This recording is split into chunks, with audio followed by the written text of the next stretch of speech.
Hello दोस्तों, स्वागत है आपका इस यूट्यूब चैनल पर। आज की इस वीडियो में हम इस प्रश्न को हल करने वाले हैं। ये प्रश्न है क्लास 10th मैथमेटिक्स की एक्सरसाइज 5.2 से। इस प्रश्न में पूछा गया है कि क्या AP 11,8,5,2, का एक पद माइनस के 150 है। यदि है तो क्यों है, और यदि नहीं है तो क्यों नहीं है। यानी कि इस प्रश्न में यह पूछना चाहते हैं कि ये जो हमें अपरिमित AP दी हुई है, यदि इस AP के सभी पदों को लिखें तो क्या कोई ऐसा पद होगा जो माइनस के 150 हो। तो इस प्रश्न को हल करने के लिए हमें कुछ बातें पता होनी चाहिए। जैसे कि कोई भी AP होती है तो उसके प्रत्येक पद के लिए n का एक मान होता है। जैसे कि 11 के लिए यहाँ पर n का मान 1 है, 8 के लिए n का मान 2 है, 5 के लिए n का मान 3 है। तो यहाँ पर हम देखते हैं कि n का मान 1 हो सकता है, n का मान 2 हो सकता है, लेकिन n का मान 1 और 2 के बीच में कुछ नहीं हो सकता। यानी कि ऐसा नहीं हो सकता कि n का मान 1.5 है, 1.6 है। ठीक इसी तरह n का मान 2 हो सकता है, 3 हो सकता है, लेकिन 2 और 3 के बीच में नहीं हो सकता। तो इस तरह हम कह सकते हैं कि n का मान हमेशा एक पूर्णांक होता है। इसके अलावा n का मान ऋणात्मक भी नहीं हो सकता। तो हम लिख सकते हैं कि यदि हमें कोई AP दी हुई है तो उसके प्रत्येक पद के लिए n का मान एक धनात्मक पूर्णांक होता है।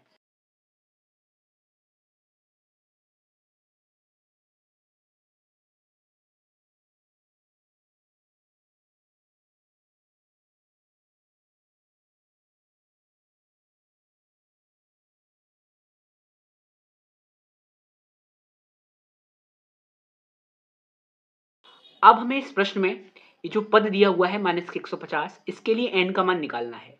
यदि यह भी धनात्मक पूर्णांक आता है तो यह इस AP का हिस्सा होगा, वरना नहीं होगा। तो n का मान निकालने के लिए पहले हम वो सभी चीज़ें लिख लेते हैं जो हमें इस AP में दी हुई है। तो यहाँ पर प्रश्नानुसार यहाँ पर हमको A दिया हुआ है, A यानी कि पहला पद जो कि हमें दिया हुआ है 11 है।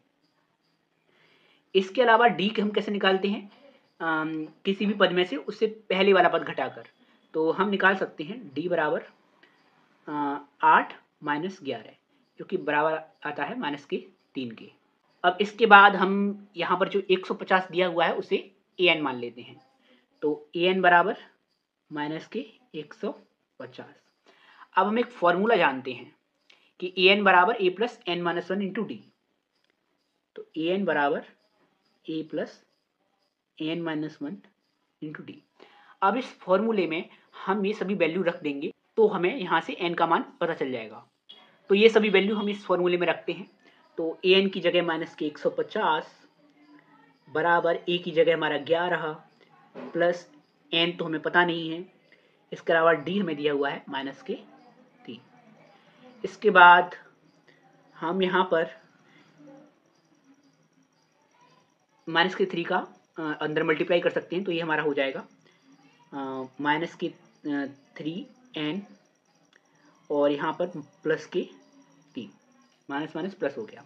इसके बाद मैंने इसे आगे सॉल्व किया हुआ है। सॉरी मैं आपको ये सॉल्व करते हुए दिखा नहीं पाया क्योंकि ये वीडियो फ्रेम से कट गया। तो यहाँ पर मैं बता देता हूँ कि मैंने किया क्या है। तो यहाँ पर हमने इन सभी टर्म्स की यहाँ पर वैल्यू रख दी थी। इसके बाद यहाँ पर AN की जगह माइनस के 150, A की जगह 11 और n तो हमें ज्ञात करना था और D की जगह हमने माइनस के 3 रख दिया। इसके बाद हमने माइनस के 3 का अंदर मल्टीप्लाई किया है। तो ये हो जाएगा हमारा माइनस के 3n और ये हो जाएगा हमारा प्लस के 3, क्योंकि माइनस माइनस प्लस हो जाता है। इसके बाद यहाँ पर 11 और 3 को हमने जोड़ा है तो ये हमारा 14 हो गया और ये माइनस का 3n। इसके बाद हमने 14 को लेफ्ट में भेज दिया तो ये हो जाएगा माइनस के 150 और माइनस के 14 इज इक्वल टू माइनस के 3n।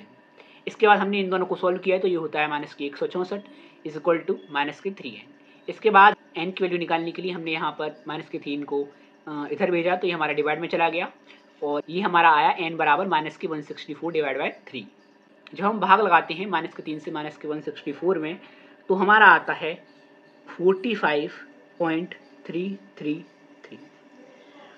तो यहाँ पर आप देख सकते हैं कि n का मान धनात्मक तो है लेकिन पूर्णांक नहीं है। और अभी हमने देखा था कि किसी भी AP के किसी भी पद के लिए n का मान हमेशा धनात्मक पूर्णांक होता है। यानी कि यदि माइनस के 150 इस AP का पद वास्तव में होता तो इसके लिए जो हमने n का मान निकाला है वो पूर्णांक होता, लेकिन यहाँ पर ये पूर्णांक नहीं है। तो इसका मतलब ये है कि जो माइनस का 150 है यह इस AP का कोई पद नहीं है। तो वही चीज़ हम यहाँ पर लिखते हैं कि n का मान पूर्णांक नहीं है,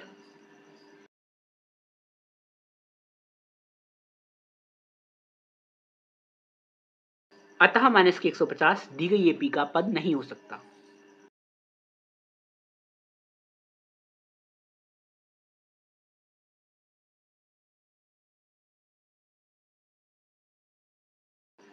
तो इस तरह हम इस प्रश्न को आसानी से सॉल्व कर सकते हैं। तो इस वीडियो में आज इतना ही। मिलते हैं किसी अन्य वीडियो में। जाते जाते इस चैनल को सब्सक्राइब और वीडियो को लाइक करते हुए जरूर जाइएगा। इसके अलावा एक प्यारा सा कमेंट भी कीजिएगा। धन्यवाद।